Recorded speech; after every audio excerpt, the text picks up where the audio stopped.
going to jump into the astrology because the end of this week on Saturday, we have the second of the eclipses that we had this month. The first one was on March 14th, and that was in Virgo. And now we have the big eclipse in Aries. And this is the one that some of us have been waiting for because this is the one that's going to really bring us a lot of new energy and a lot of emerging energy. However, because we still have Venus and Mercury retrograde, it's not going to clear the air as much as we might like. We're still going to have some fogginess. But I do want to say that this particular time frame that we're in, and I talk about on the show quite a bit in the astrology portion of the show that we do every week, and I can't stress enough for you guys how important and critical these times in our life are. We've got some things that are happening that put us in areas that we have never been in before. We're starting to go into new energy and new places in the universe. And boy, I think a lot of us are feeling it. So what does all that mean? Well, we're all undergoing changes. There's a lot of emotional conditioning and turmoil from the last 100 years, a century, that has been really governing and driving our lives. It's been making us, think about things in a certain way, do things in a certain way, and react to people and things and environments in a certain way. It's directed our whole life choices. And over the last few months, a lot of us have started to have awarenesses about those choices that we've made and the conditioning and the reasons why we do the things in our life, and we've started to make some changes. But we're still a little cloudy on exactly what all these changes are supposed to be and where we're supposed to go. We're going to get a dose of more awareness with this eclipse coming in on Saturday, and I'm going to go into a little bit of detail about the meaning and what you might be feeling and the best way to guide you. But I just don't even have the words to really describe how important this time is for us to all start to be in our truth and to really understand where our authenticity is. All of the things that intuitively or instinctively we always wanted to do in our life, but we've procrastinated about, or we haven't had the self-worth to do it, or we haven't believed in ourselves enough to do it. Those things are the things that the universe is really propelling us, compelling us, and supporting us to do right now. I see it in my friends near and far. I see it in my family members. I see it in people I work with. I see it all around. People around me are starting to want to do things in a different and new way. I myself have made a lot of changes. My energy is changing. The way that I approach relationships in my life in every form, whether it's my family or friends or coworkers, the way I communicate in life is really changing. Really trying to be more truthful and more authentic. This eclipse in Aries is ruled by Mars. It's going to be an energy that really supports us in taking up new space. It's an emerging energy.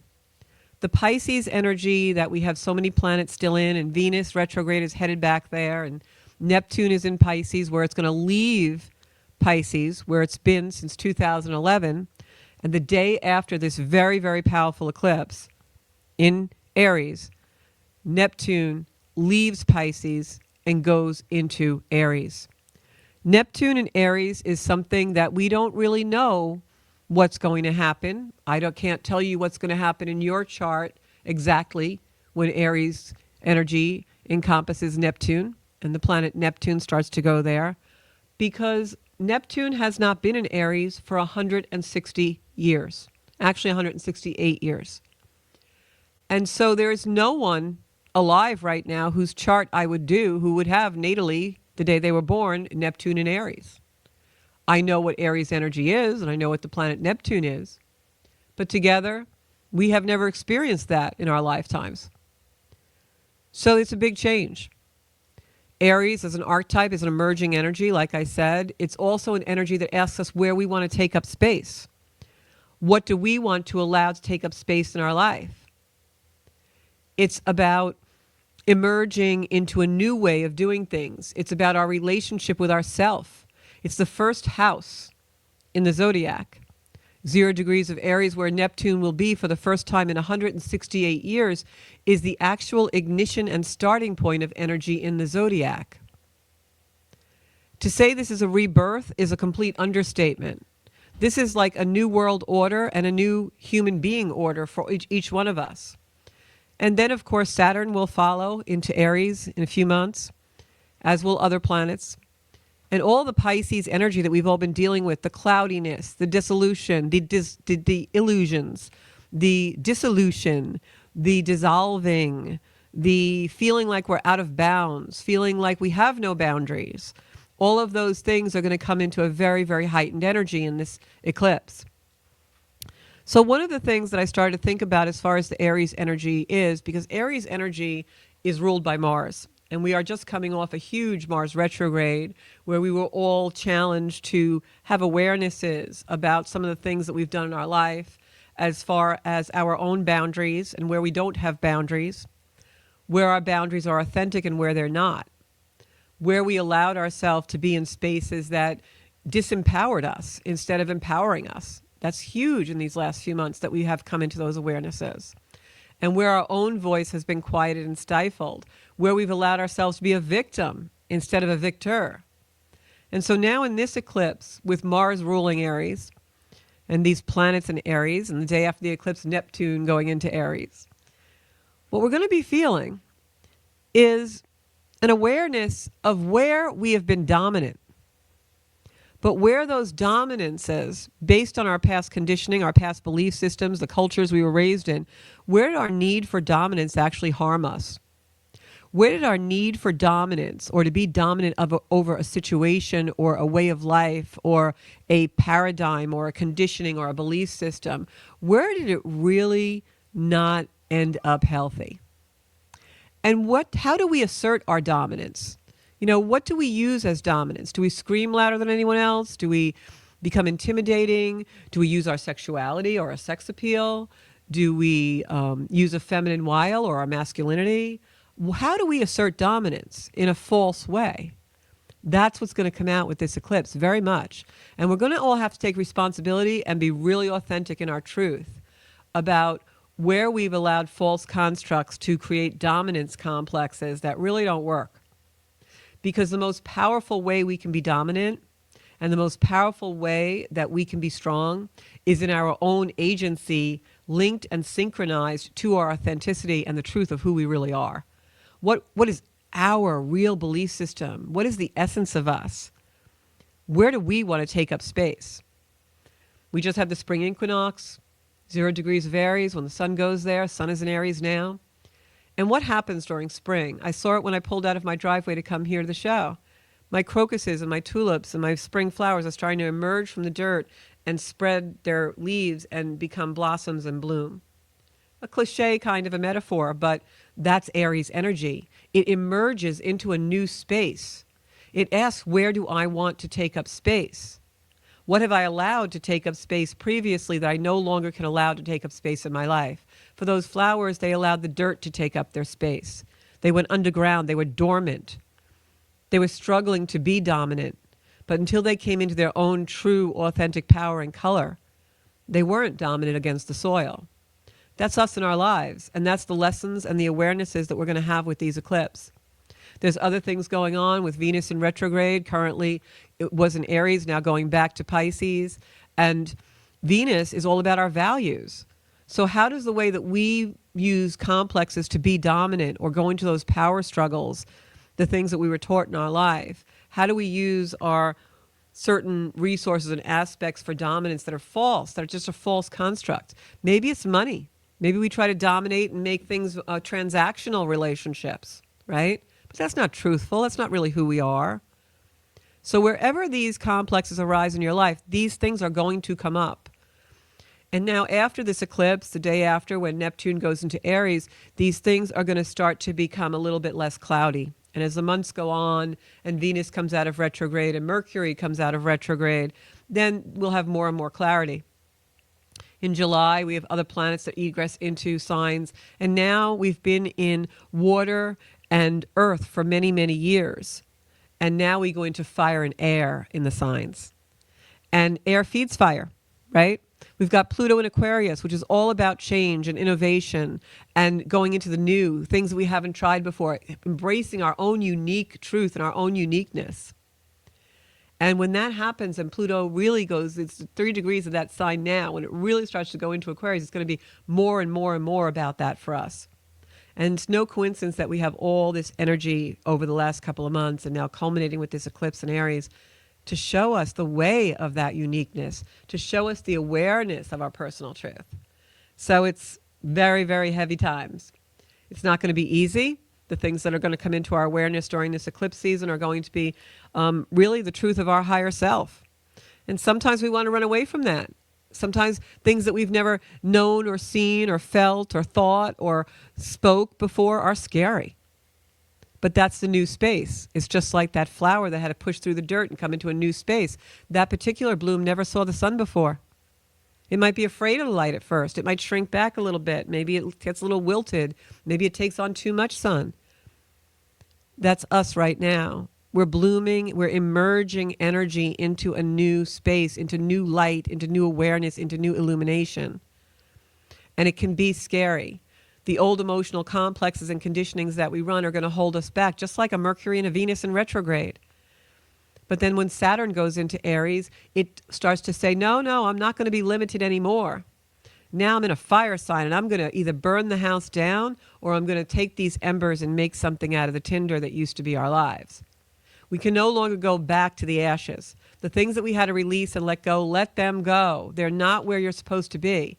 Fate is ahead of you, not behind you. So this is an ignition point. Come March 29th into March 30th, when Neptune follows the eclipse into Aries. It's energy where we've never been before for 168 years. There is a reason why your soul chose to be alive in this lifetime to experience this time. This is the birth of a whole new evolution of species of human. So let go of the emotions. Let go of what is dimming your potential. Let go of what is disempowering you. And step into your own agency, your own potential, and the dreams that you can do. So Venus is now going into the 1st degree of Aries. It's headed back to Pisces. We've got the Sun and Mercury at 4 degrees of Aries. That's what we call a cazimi. The sun is lighting. Mercury, our minds, is heightened right now. That's a lot of emerging energy. And then Neptune right now, for the next few days, is co-joining the North Node and Saturn in Pisces between 23 and 29 degrees, the last degrees of a sign.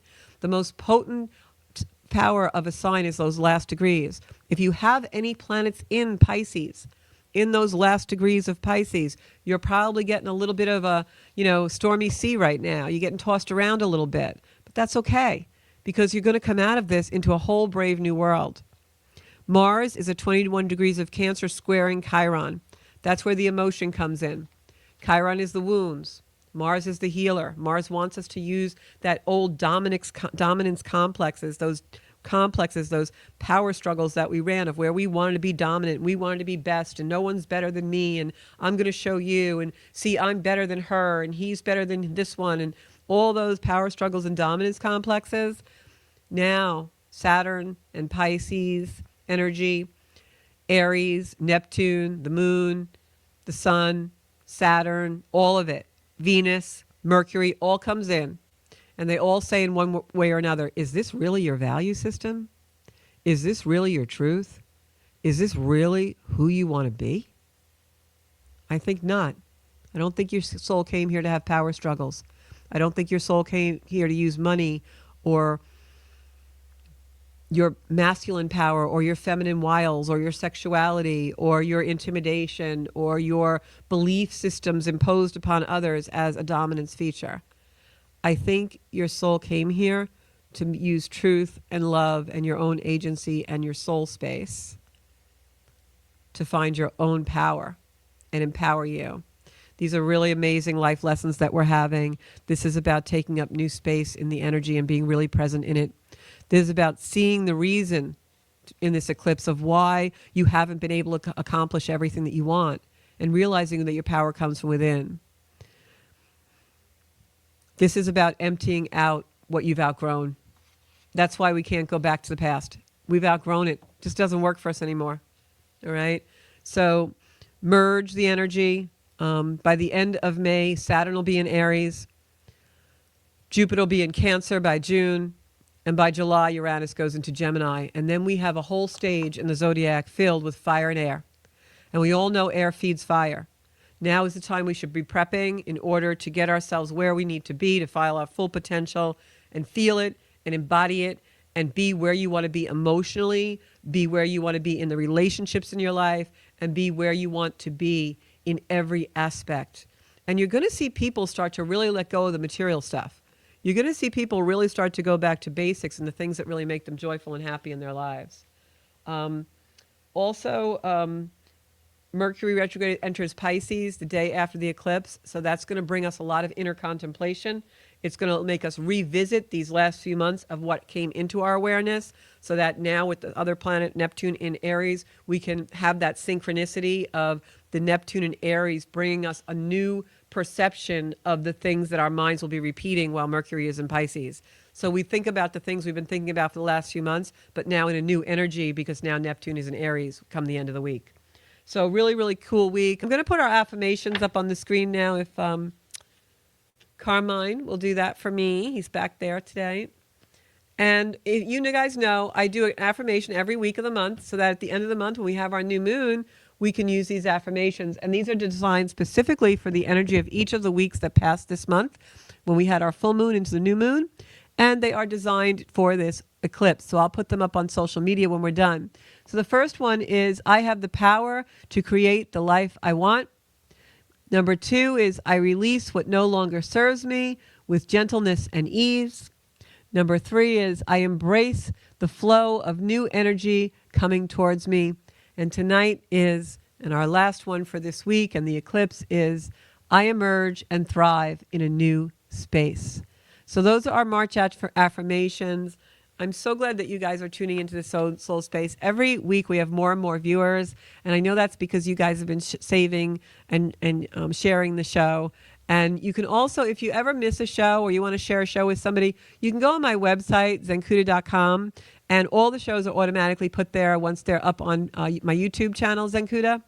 Also, if you go to my YouTube channel, I have other videos. Like this week, I'll be doing a video specifically about this eclipse energy, and that'll be up in a couple of days. And also, if you want a reading, whether it's astrology or a tarot card reading or a mediumship reading to contact someone that you love that is on the other side, you can do that through my website. You can book right through there and pay online, and you will be given a time and a day for your reading. Thank you so much, guys. I look forward to seeing you again in the Soul Space next Monday night at 7 o'clock. And do please subscribe, and I will put the affirmations for our beautiful new moon eclipse in Aries on Friday. That's on Saturday, the 29th, the new moon eclipse in Aries on the 29th of March. I'll put those affirmations on the Zenkuda Soul Space site on Facebook and Instagram. Thanks so much, guys. I'll see you next Monday. Hi, everybody. It's Georgia Rose from Zenkuda, and here is our beautiful new website, zenkuda.com. So I want to show you a little bit and give you a tour of this beautiful site that we have. And everything is all in one place now, and you can do everything Zenkuda right on our website. So when you log into the homepage, there's a little space here where you can go right to Zenkuda Astrology, online classes, or book a reading or coaching session with me. Not only do I offer astrology readings and coaching sessions, but I also do tarot work and all kinds of things to help you get in touch with your own soul space and living Zenkuda. There's also a place here where I describe my journey and what it was like for me to actually found the Zenkuda community and be able to bring you all of the healing techniques that we do and the philosophies of evolutionary astrology, spiritual wisdom, and yoga. And you can read about what my journey was like.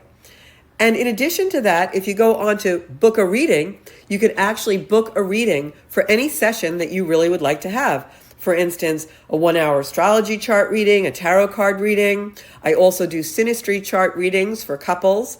And I can also do a long distance healing meditation and Reiki session. And you can even purchase our Circle of Light Oracle cards, which were created by myself in order to put healing and light into your day.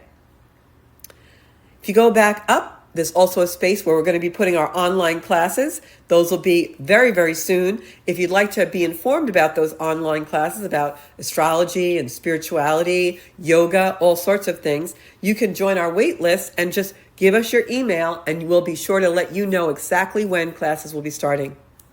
And this button here brings you right to the Soul Space podcast. You can now watch the Soul Space live or past Soul Space podcasts right on our zencuda.com page. You can listen to them on Apple Podcasts, Spotify, or on YouTube and enjoy every minute and never miss a show. So I hope you'll look at this beautiful website. I'm also writing blogs about my journey, and we're in the process of importing all the older blogs that I've written in the last 5 to 10 years right on our Rose blog page, which is my beautiful blog. And you can, anytime you want, just come in and read all about my own journey to finding Zencuda. If you want to work with me in a small or large group, or book me for reading, or doing a gallery style reading, or a public speaking event, or even a retreat, you can do that on our Work with Georgia page. And hopefully we can help you create your future with some coaching or some astrology workshops. So that is our beautiful zencuda.com site. I hope you'll be on there. We're also developing a space for community on there where you can learn more about astrology and spirituality and all kinds of things, and we can support each other on our beautiful journey to finding our own soul space and living Zencuda.